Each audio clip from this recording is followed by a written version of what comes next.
Welcome to the 24-Hour Woman Show with Cheryl Liew-Chng. Hi, my name is Cheryl, CEO of LifeWorks, founder of the 24hourwoman.com. Welcome to this particular episode, and I have a guest with me today. I'm very excited to have this conversation with her. She's Miss Kimberly Cole, who leads the sales team in finance and risk for Thomson Reuters in Asia. She's got a very exciting career journey, and I welcome you to come join us in this conversation with Uncommon Women. Thank you for joining me today, Kimberly. Thank you very much. It's very refreshing and exciting to have done the research and read about your career journey and the different relocations and all that you have done. I shall not share that much about that, but I'd leave it to Kimberly now to give us a brief about your career journey thus far. Sure. I guess I was born and bred in Melbourne, in Australia. Joined Reuters, now Thomson Reuters, straight after university. So I've had a very long career with Thomson Reuters of 24 years. Had my first global assignment in Singapore, then moved to London, had 2 children in the UK, moved back to Melbourne to run the sales operation for the southern part of Australia, then moved to Sydney to run the Pacific sales organisation, then to Hong Kong into marketing with Thomson Reuters, back to the UK, Wow. and then back to Hong Kong, where I've been back for 1 year. Right, so many moves, and that's one of the pieces that we're going to talk about a little bit more in detail. But having 24 years in a single organization, what would you say were your key success factors? Having been in different cultures, looking at the different talented teams, what would be your 3 biggest career success factors? I think the world now is constantly changing. You've got to be able to adapt, and you've got to I guess take any opportunities that sort of come your way. So I think probably the biggest success factor for me was the opportunities that were presented, but then just taking those opportunities. And Reuters and Thomson Reuters as a global organisation offers just some amazing opportunities. So I think being able to take a few risks, being able to be flexible and want to continually learn and develop, and then I guess backing yourself, probably, having that confidence and belief in yourself. Right, and that's the last factor is very often that which we see or we hear that women do say that they lack, that sense of confidence. And even when the opportunity presents itself, they sort of hesitate and they over-evaluate to see if they would be suitable. Yeah. So how would you advise somebody who has the opportunity available, but is just having those sort of thoughts? What would help them manage that to the minimum? I think I always promote this idea of making sure that you are a cheerleader for others and that you create cheerleaders around yourself. So I think that's important, both to ensure that we promote more role models and I guess have more women that support each other in terms of what they're doing. But also I think that helps you build your own level of confidence. So, your cheerleaders, of course, can be people within your family who are going to have a lot more faith in your abilities and what you're doing, hopefully. But then also get enough cheerleaders around you, both friends and within the workplace. And I think a lot of that is reciprocal. So make sure that you're building up, being a cheerleader for others. So I think there was the famous, Sheryl Sandberg's Lean In book talks about, a group of Goldman Sachs women who, sat down, shared what projects they were working on, and then sort of told each other's stories. I'm a big advocate for that approach and getting people to do that. And I think it's just not that difficult, but some people find it much easier to be able to promote someone else's story and some of the great things they're doing. Yes, to advocate for others. Yes. Right. And then they get the other people to do that as well. very often we hear that confidence and being confident to be able to take on a new assignment as one of the areas that women found challenging. What other obstacles that you had throughout your career journey, or that you see women now having to face? I mean, I think you do have to just take some risks, and there has to be a level of, if you're not feeling uncomfortable, then you're probably not stretching yourself. Right. And I don't think that's necessarily just a woman thing. I think that's just a career thing, that, if you want to get further and succeed, that you almost do need to sort of feel a bit uncomfortable. And so I guess in most of the roles that, come up or that I've taken on, there's always been an element of that, which I think is called, the imposter syndrome, where you think, oh my God, they're going to find out that I really shouldn't be doing this, And I think, hope.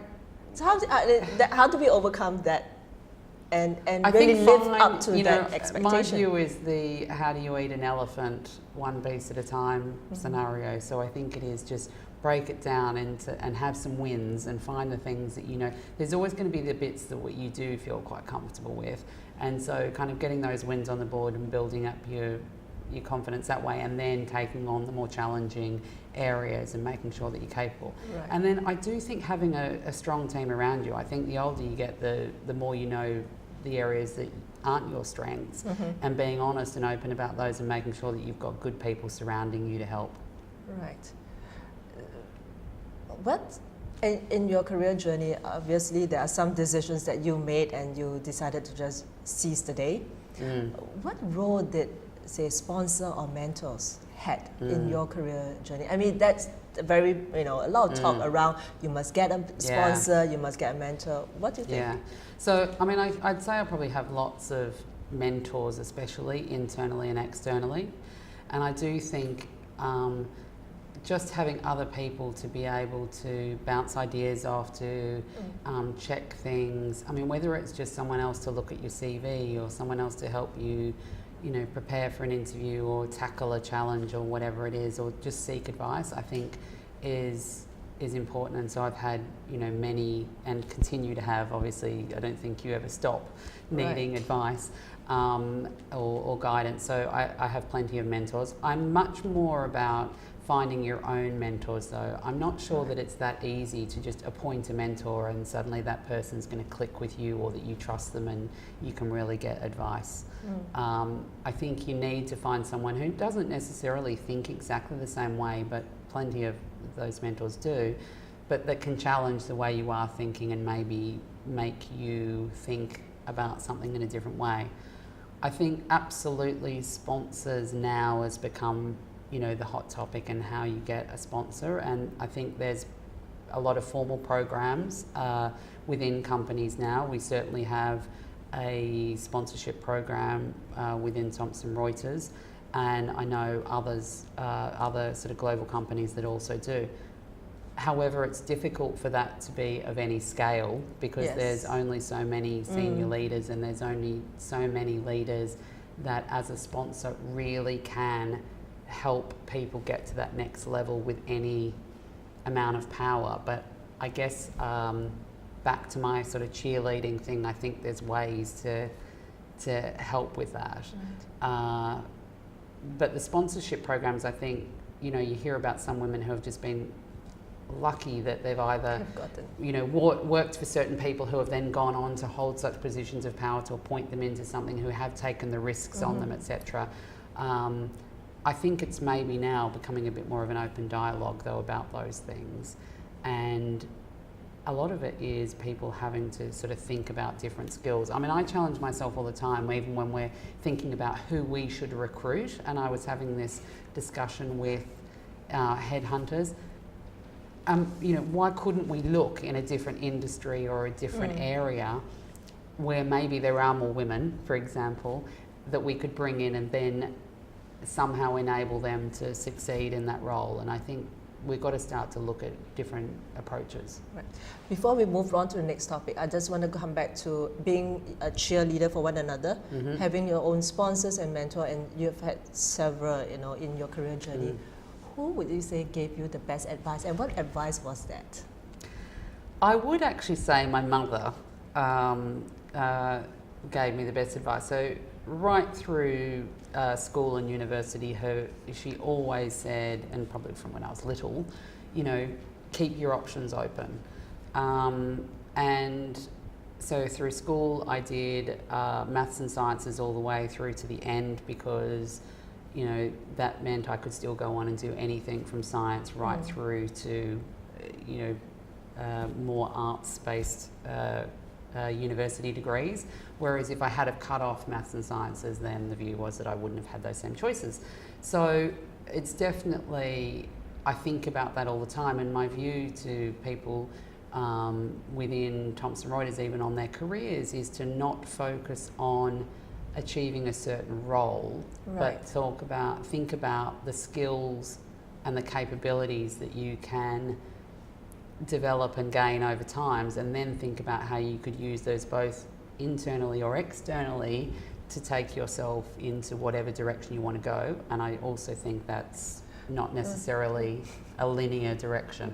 Would that be your pitch then, to have more women or more girls in STEM or STEM related careers? Yes. I do think it's important, and I think there's way too many stereotypes, unfortunately, still, that stop girls thinking that they're either good or capable at maths and sciences, which is kind of crazy. And you see it all the time in the media, just on, there's some terrible advertising campaigns at the moment on female products about, particular things being able to absorb more moisture than you probably absorbed in your maths class and things like that, which are dreadful. And there's some people doing some good work in that area as well. So I think a lady in the UK, Belinda Palmer, wrote a book called Lady Geek, has a whole organisation around it. She's really looking at the whole, don't shrink it and pink it campaign around technology, which has sort of been the solution, I think, that comes up. And I think as women now are making 80% of the purchasing decisions, we need to start building the products that we're making those purchasing decisions around. Right. And one of the challenge then for organizations, and certainly your organization is one of them, is to be able to have the talent pool that is going to be reflective of the markets. Yes. Yeah. So how, what are the efforts, or what do you think can be done, to have a pipeline of women in leadership? They are not just born overnight. So part of it is that they have advocacy of their own, they have sponsors and mentors. But what is it that women can do for themselves to put themselves forth as possible candidates to be in the pipeline? I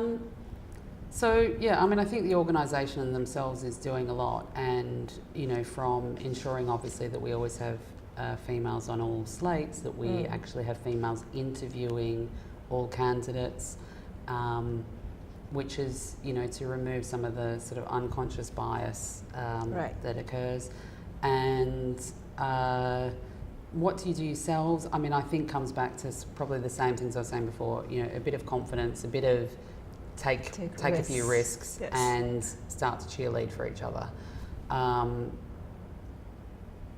think having more role models obviously would be nice, and I don't think the role models also necessarily have to be at the top level, although obviously that's nice, and we've got some fabulous ones, but you obviously their time is limited, and we haven't got enough of them to go around. But it just continually amazes me, the talent in so many organisations that isn't exposed. So in our organisation we've got Olympic swimmers and other people who you don't even realise are sitting there. So that's one of the things I'm trying to do at the moment, is set up an inspiration and impact series where we actually showcase some of the talent in the organisation, and not just to other women, but to the organisation. So you do more of a show of the talent that you've got and the diversity that you've got, rather than just a tell about our diversity and inclusion programs. Nice. It gives them a chance to talk about their own views and also to put forth their courageous step forward. Correct, and what they've learned, then how they've helped them in business. So. Right, sounds exciting. I would have loved to join if I had graduated then. But I mean, seriously, we are having more women in the not so traditional subject faculty coming into the workplace. What would you tell a upstart, a new starter to Thomson Reuters? How can they be successful? Well, I think there's so many opportunities within the company, and I guess this comes back to I don't think all careers are sort of linear, and I think maybe that's one of the things that I find quite interesting and exciting about Thomson Reuters is that unlike maybe some of the consulting firms or the banks where maybe there's more of when I say linear, it's maybe not the right word, but the pathway is sort of much more defined from how you move through the steps. I think we can sort of zigzag a bit more, and that therefore gives people a lot of different choices and a lot of scope for how they develop their career. That it's not necessarily that everyone has to go 1, 2, 3, 4 in that succession, but you might go 1, 3, 5, 4, 2. Right. And that's where it comes about developing the skills and the capabilities that I think you then group together to make your own personal package and brand to move forward in the organisation. So I don't know that that's probably that clear for people, but it is an era where it's not as definitive as it used to be. Yes. Yeah. So there's more personal choice involved, and two, the organisation is having a lot more options. Yeah, I think organisations and the world, because of the pace and rate of change, it means that organisations also have to sort of redefine themselves and how they work and how they recruit and then develop talent. So therefore, having back to my point of not picking a role or a title that you're aiming for, but thinking about what are the more generic skills that can be applied in many different ways, is probably something that people should keep in mind then for success. Okay. You probably picked up a lot of these different skills and competencies as you moved around in Thomson Reuters and across the different parts of the world. So I want to come back to the piece where you relocated 4 to 5 times. Yeah. Right? So what, for many of us, relocating once is already challenging enough. So what were some of the issues and how did you overcome it? And I suppose because it's over a period of time, there is also an element of a different life stage. What might be some of the implication? So it's certainly easier to relocate when you don't have children, but I now have done it many times with kids, and it's probably easier when the kids are younger, when they don't have any say in what's going on. Say in or no opinion. Whereas now, of course, that they're older, they definitely have opinions. So I think that's probably, the biggest challenge, and everyone would probably say this, is getting school places wherever you move to becomes a challenge. Moving through different schooling systems, if I leave Thomson Reuters, I could become an educational consultant, because having to understand curriculums across multiple countries and systems is a big challenge. I think for me, obviously I enjoy meeting new people and networking and new countries and discovering the culture and the environment that we're living in is fantastic. So, but obviously that means you're always leaving friends, but I guess I always look at the glass half full side. That means we've got friends everywhere. So as I say to my children, well, you've always got people to stay with wherever we go sort of scenario, because we've met so many people. And I guess you probably then end up in a bit of that, yes, you know the locals there, but you also know such a range of expats who have then all returned to their home countries as well. So you know people everywhere. Obviously, I would say, as the kids get older, though, they want to make and have permanent friendships in places, and that's probably the biggest challenge at the moment. You had your children while you after you've had your first relocation to London, how did you cope with the work and non-work needs, your personal life, your family life, and holding down still a full-time job there? I mean, the classic is obviously make sure you choose the right partner, as once again Cheryl has said. So it's got to be an equal partnership rather than an unequal one. I think more discipline around how you use your time, and I've got to say, because in the UK, childcare was expensive, and unless you had a nanny, but even with a nanny, they're not going to stay all night like help in Asia. So more discipline and focus around what it is that you can and can't do within the day, and making sure that you manage your time. But I think you've also just something's got to give, and not being so hard on yourself that everything has to be perfect is probably the key thing. Yeah, and I think that it's not just when you had to relocate, but wherever you are, right? Yeah. When things happen, just accept, acknowledge, and then take action around that. And if the house isn't perfectly clean, or if the laundry's not all done, then that's okay. Right. Yeah. It's really looking at investing in what matters most. Yeah. And at that point in time with whoever that you have around you. Yeah, exactly. Yeah. So we've been asking individuals to send us questions that they might have for you as our guest, and one of it is about you as a team leader. You have obviously managed teams from across the different geographical areas. What would somebody, if somebody were to come in and join your team, what would they expect of your, to be contributing in your team, or what kind of dynamics would they be in? So, I think most people, I'm pretty direct and open and honest person. So I think they know what they get. I'm not very good at a poker face, so they know whether I'm happy or not. But I think at least I'm pretty open about what I expect and what I want people to do.